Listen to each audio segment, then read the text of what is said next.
ebi ebi n'eluigwe nke onye dị ndụ na-achị eze ebi ebi ebi ebi. Ugbu a anaghị nwanne anyị bụ Ọgọstin n'ala ọ laghachi n'ebe o si pụta. Anyị na-eme nke a n'ihi ọ masị Chineke dị ike niile si na ndụ ka akpọta nwanne anyị Kristi bụ onye bụ Kristi na mbilite. Ọ bụkwa bụ onye nke ga-eme ka ahụ anyị nke ada ada gbanwee wee ya nke ya bụ sọ ihe. N'ihi nke a na-eche nwanne anyị n'aka Chineke ka Chineke na-arịgo nke ya meekwa ka ha bite ọzọ na ụbọchị ikpeazụ.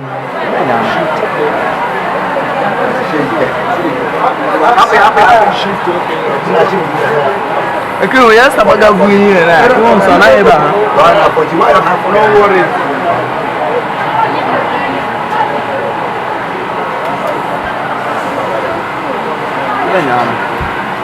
Thank you, thank you, thank you, thank you, thank you. Onye nwanyị na-ebere Kristi na-ebere onye nwanyị na-ebere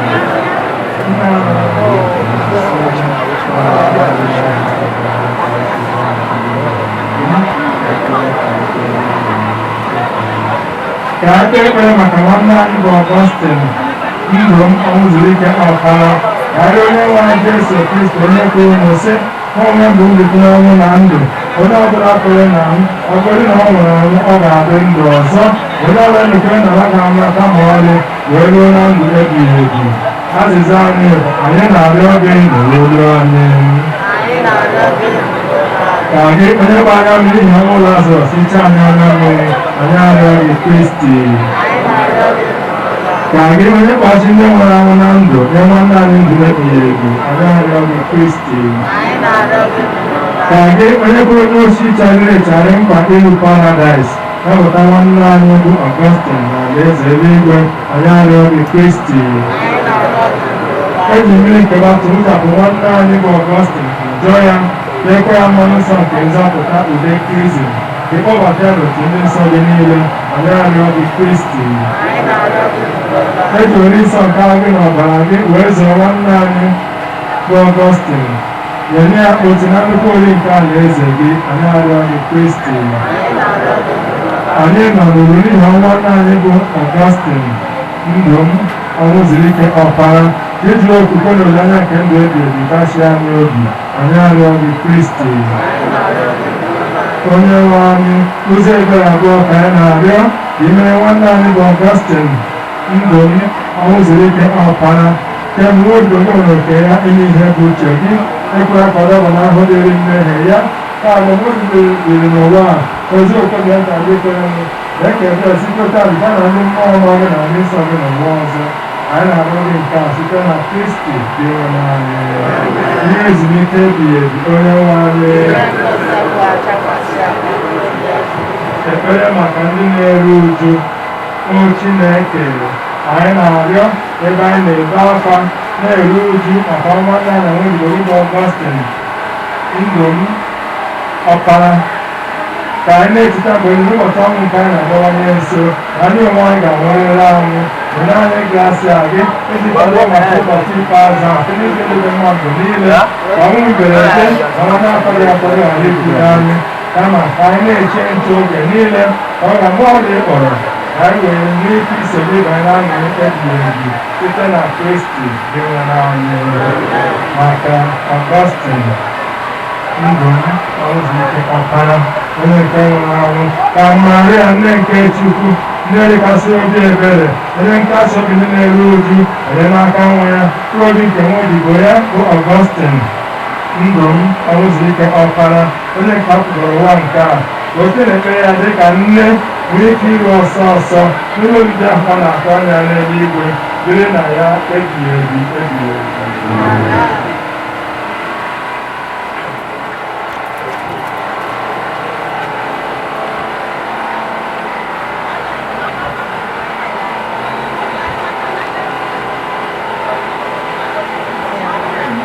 ebe ọ masị Chineke ji kenisi na ndụ ka kpọrọ nwanne anyị bụ Ọgọstin ndụ m ọnwụzuru ike ọkpara ka ọ bịakwute ya onye were nsọpụ na-ele ahịa n'ili nke a o were laghachi n'aja Kristi na wee mebe ya Kristi bụ onye mbụ nke nọsara mbilite ụka bụ onye nke ga-eme ka ahụ anyị nke ahụ adagbanwuo oyi ahụ nke abụsọ ihe n'ihi nke a anyị sị anwụna n'aka Chineke ọtụ ekele anụgo nke ya omekwa ka ha bụ ike ọzọ na mbọchị ikpeazụ n'aha nna na nwa na mmụọ nsọ.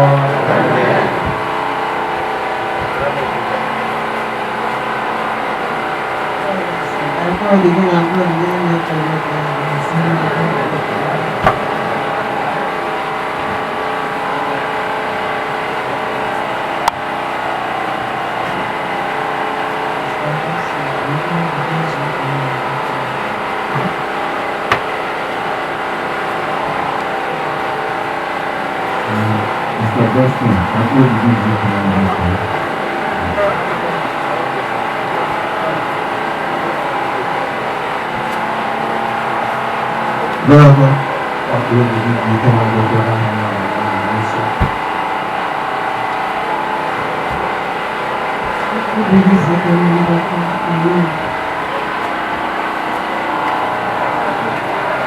Rice in packet. Siapa orang? Nah, hari ini surprise.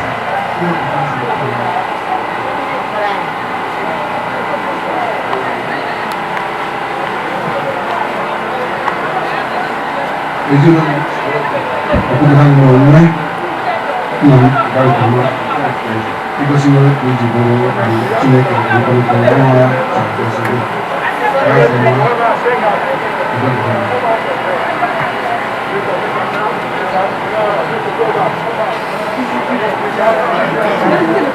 nanti pasti aku lagi di sini kan ini mereka tadi ngomong sama Aisyah.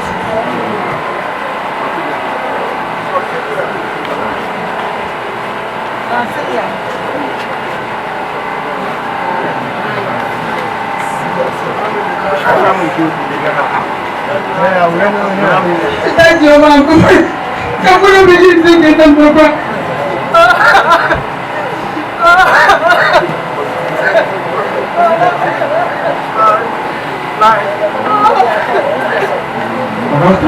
Aku lebih bikin dengan bapak.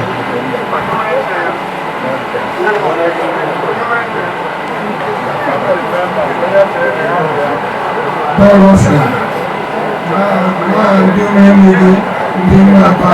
Aku lebih suka dengan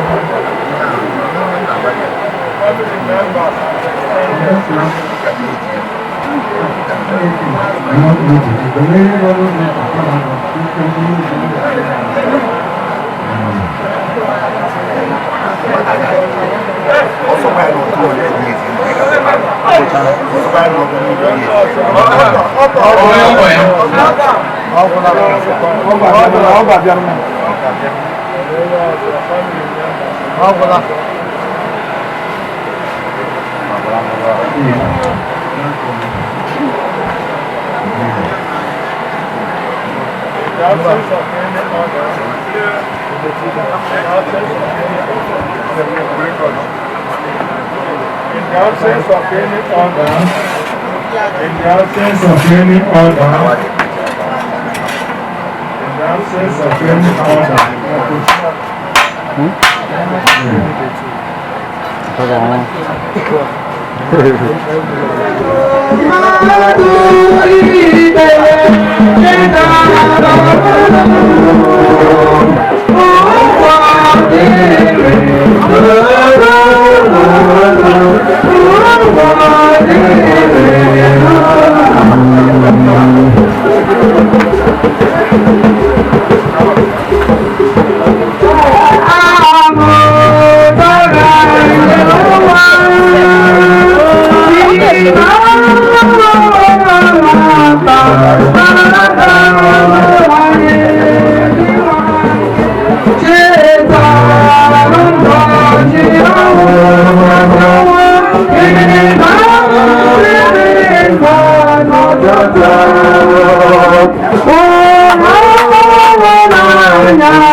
Maya,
Bye.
Jesus Christ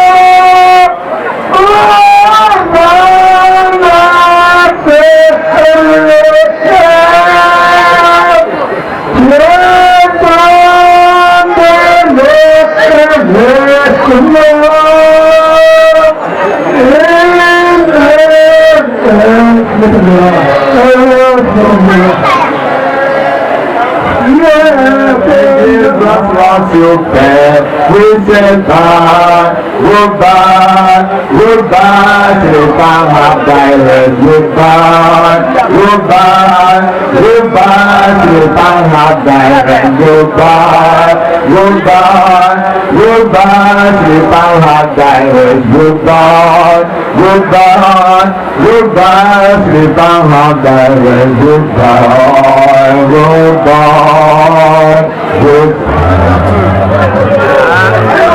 Please, can you tell us your name? Elder.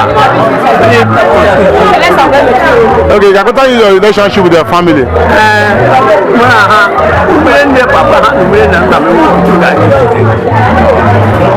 Because what time you know about your time? I'm early. Oh, look at what? Oh, what I'm doing. Oh, wait a minute. I'm not what I'm doing. Because let's so beautiful, you know about your time. Now, oh, what do you want? Now,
Okay, my papa is Baliala.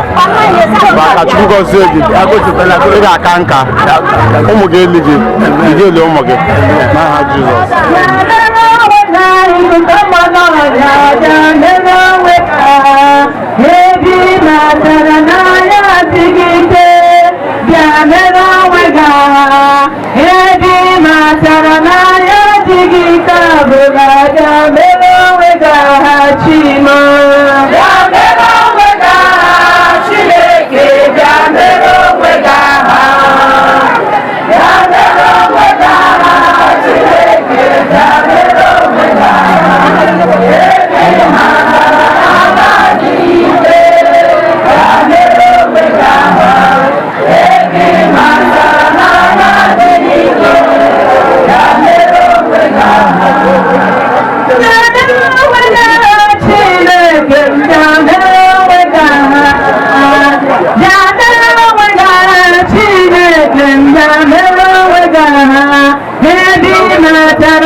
Ya chukuman sana jeno bingi parano.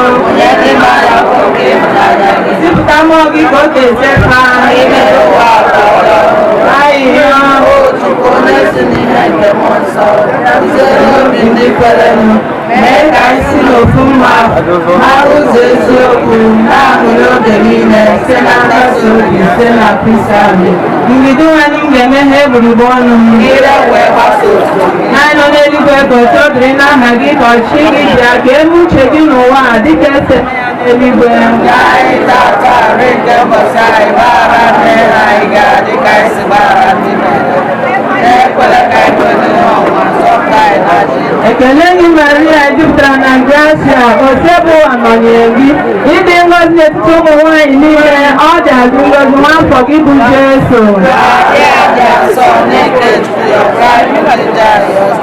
Ekele gị Maria jupụtara na gracia Osebuwa nọnyere gị ịdị ngozi n'etiti ụmụ nwaanyị niile ọ dị azụ ngozi nwafọ gị bụ Jesu. Jesu nke anyị.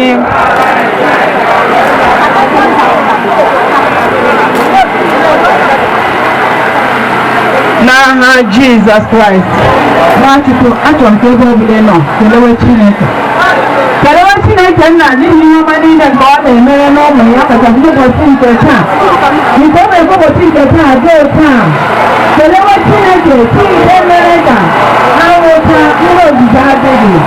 Kelewe Chineke nna n'ihi omume nchekwa ya lekọta niile lekọta n'elu ala. Enweghị onye ọbụla ga-adị na mkpọchi ọbụla n'isi ya. Kelewe Chineke n'isi ezinụlọ ga-adịkwasị okwu n'ụbọchị nke taa. Kelee aka jere ozuzo niile. Kelewe eze ndị eze amama amasị amasị ụgbọ na-arị atụ egwu na-achọkwu obi. Chike na-eze na njem anyị niile. Kelewe eze ndị eze. Kelewe Jizọs.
Amen.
Thank you.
Ile hota ya nwage. Ya kwata ya nwage. Okay, I'm more willing to go opera. Ke hota ya ya no budget ta. Yes, yeah, my gaba already my father. Augustine in the opera. Okay. Kedu to bi diga no budget ta. Obi dem obi adicha ge mo mani na la. Obi jurum na nwere ni na ihe ni ga n'udo. Maka na ofu ihe were elu zuru mmadụ. Nke abụọ awụrụ na anyị ga-eli ya ya ga-eli anyị. Dịka anyị mekwere ihe na-aga n'udo anyị na-ekele Chineke onye mere ka ọ gaa n'udo na ọṅụ Kasi kere mama so hello dre ndụmọdụ m ike inye ụmụnne gị ma ndị ketọrọ gị ma ndị ketọrọ otu papa na n'ọhịa na otu family ga-adịzi so na so as the son what kind of advice will you give to your siblings? Ndụmọdụ ga-enye ha bụ na nna anyị nwe onye udo nke na-abụ na anyị nwa ga-ekwu n'ihi ya asị nwata kwuo ukwe onye nna ya wee asị na nna ya wezigbo mmadụ ma adụgo anya na ụwa niile amarago na nna ya bụ naanị onye na-achụ udo n'onwe ya onye udo dị n'obodo ya mere aga m asị ha were udo n'ebe ọbụla ha nọ ha werekwana mmadụ ibe ha dịka onwe ha na-elele onye ọbụla anya ma mara na onye ọbụla pụrụ ịbụ onye Chineke zitere ka ọ bụrụ onye enyemaka n'ime obinye na ndụ ya mere asị m onye ọbụla jide aka ọma nna anyị ji ma mee kara ya mgbe nyekwara ekpere gị wụ Chineke ga-agba nna ume otu papa na n'ọhịa ya Chineke ga-enye nnu obi okwute otu ọbụla o shidere akwụkwọ nsọ sawa anyị ga-eli parents anyị ga-eli anyị ebe ọba nna shiwapụta ka elie papa Chukwu ga-enye mmaji na mmaji ọ ga-adị na mma n'ụtụtụ na ehihie ma n'abalị n'aha Jizọs na thank you. Good evening. Ị ga-agwata ya nwa gị? Ị ga-agwata ya nwa gị ya n'ụbọchị taa?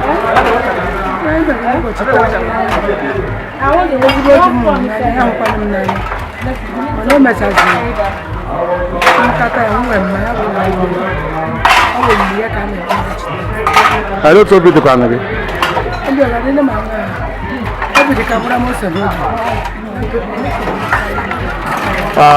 Ele mmadụ mmiri inye ụmụ gị because otu papa na n'ọhịa na something isi ga na-esheke ndị ụfọdụ ele mmadụ mmiri inye ụmụ gị mụrụ onwe m ga-akara ka obi o mere o mere ya ga-agbara Chineke ya gakwa na di ya nwaanyị ọ weta ochi dapụta ọ ihe mmezi o mekwa na-emega n'ala ebe ochi otu mee Chineke tinye mma m ekele ka ọjọọ megara ya isi onye nwaanyị ike kpọrọ ka ya ezie ya anya ekwela ka ọ tọrọ ụkwụ amen. Ọmị mgba na ọ ga-adị mma ka abịa ga-eje mere ihe ndị ọzọ Chineke ga-agbago ume ị ga-anwụ ọnwụ ike ị ga-akara akara papa ụmụ gị ga-eli gị ị ga-eli ụmụ gị n'aha Jizọs. Thank you. Ị ga-aghọta ya nwa gị?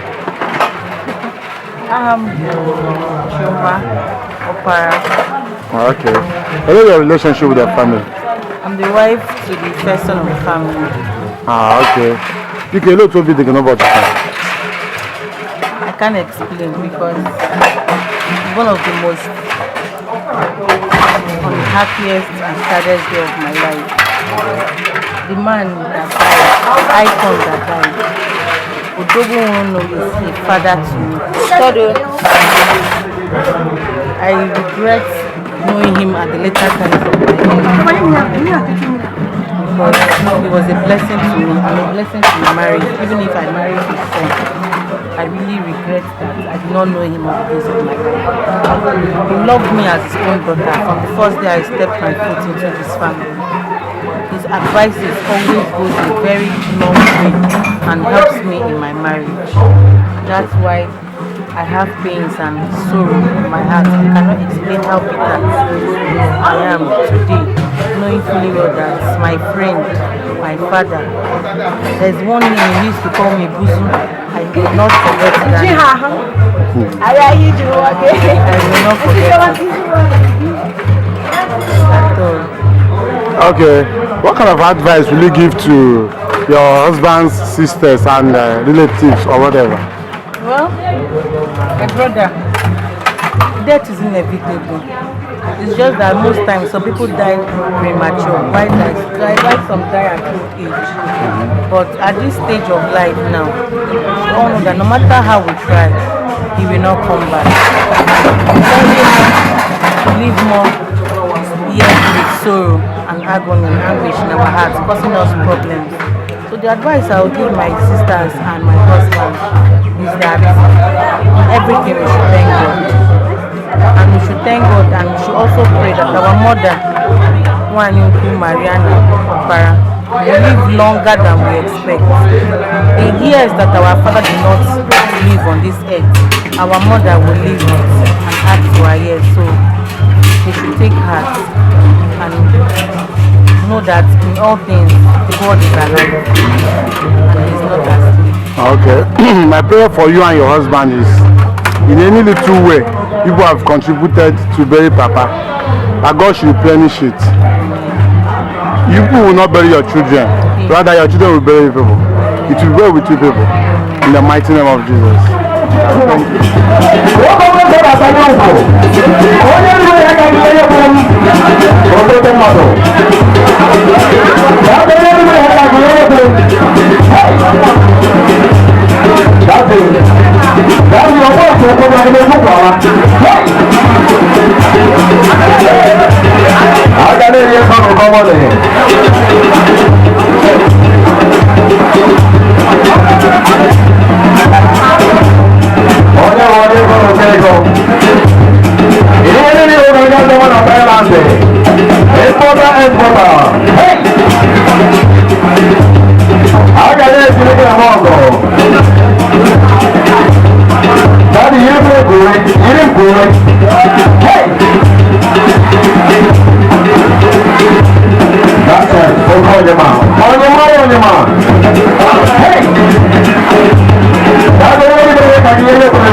Please, can you tell us your name?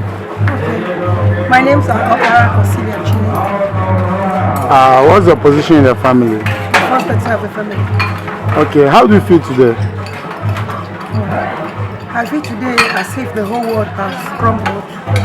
But by the grace of God, the word of God has said we want to bury our parents, not our parents burying us. So that is why that after crying, you have to console yourself. And me as the first doctor, I've been crying, shouting. But when I see my sisters, my brothers shouting, I have to calm down and console them. Then console myself. Okay. What kind of advice will you give to your siblings? And now you ask me a question. The advice I can give to them is that everybody should mellow down and let bygone be bygone. Though our father has died, but he has not died from our memory. We still remember him because even after 1 year, 5 years, 10 years, we still remember our father, our daddy. Our daddy is a peacemaker. He loves everyone that comes behind him, around him. He does not discriminate. This one is not my own or this one is my own. My daddy loves everyone.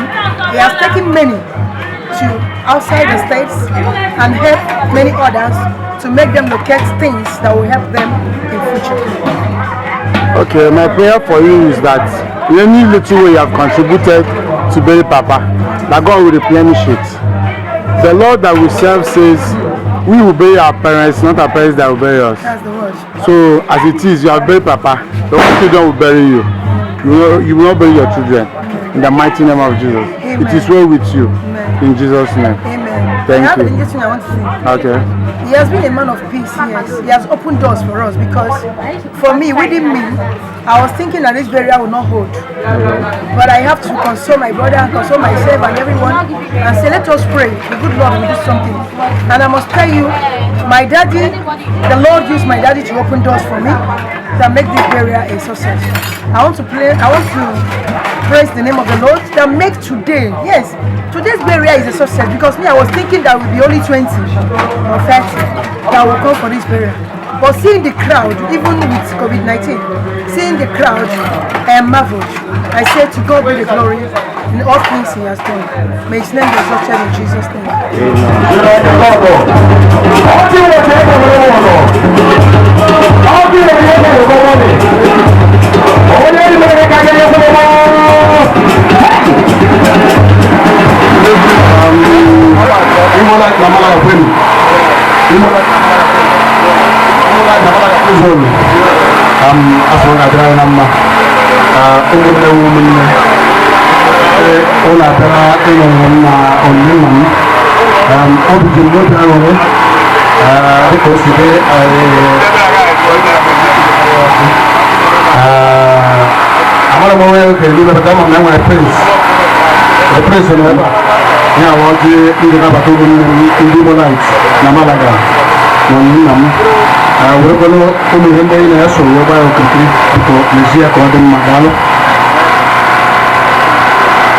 ekele m gị uri ọ nọrọ anyị gaa na oji ihe anyị na-ekwu okenye na-agbara okenye ka anyị nwekwara ka ike n'ime ya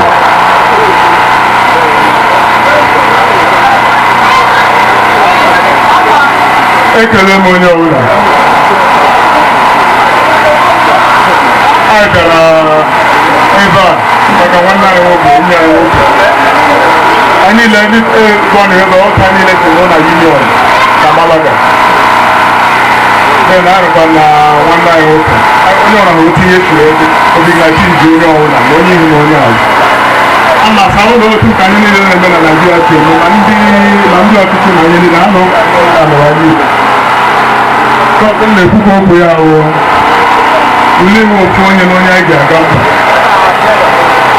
ịga na Malaga onye ọ na-amara ọmụ onye ọ na-esere ya nọ kama ọ ga-ese ya na-asị ntulie omudo ka a na-akpọ na Malaga Crown River Club of the Aferiva onye na ọwụ Crown Prince onye awụ Uche awụ Triple M oke nwa na Amili onye ka awụ Samson onye dike na 5 mụ na onwe m onye ide akwụkwọ onye ka Crown Prince from Ọhaji so a na-ekele onye ọbụla a ga-asị ka anyị nụrụ nwanne anyị nwoke ọ wee ji na nzotere aka mana ọ dịkwa nso onye a na-ekwu onye ọ bịara agaghị agba ọsọ ọnwụ ụgwọ onye ọbụla ji a ga-agba ọgụ mana anyị na-ebe akwa ahụ ele afọ ole anyị dị were na-atụrụ ọgụ a na-asụ onye ọbụla bịara hia ahụike ogologo ndụ ahụ isi ike anyị ga-aka ọsọ ma ọ mụsọ anyị n'aha Jizọs a na-asịkwa biko ihe dị otu a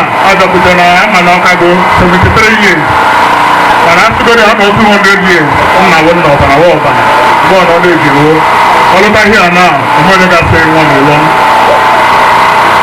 so ana m ayọ ya were ndidi were ọzọ dụrụ onwe ya nke kacha mma n'onwe m otego nna m hapụrụ mgbe a rụte ebu years ọwụ onye taa so ọ magara ya nne m ahapụrụ okwukwe mana a na-asị onye ọrụ na nne ya dị ndụ ma nna ya dị ndụ ya celebrate ya ụmụ ọ nwara akụwa egwu kụwa ndị mmadụ n'ọnwa nna ya celebrate nna m mgbe ọ dị ndụ celebrate nne m mgbe ọ dị ndụ ọtago ka a na-asụ wuli ajakwutere m Jehova ga-agba m ume ma ndị ezinụlọ m ume ma ndị ọ na-adara ehi omume ọgụ bọọlụ onye ga-ala onye ọ na-agala n'udo na ọṅụ n'aha Jizọs Kraịst nwere m ọrụ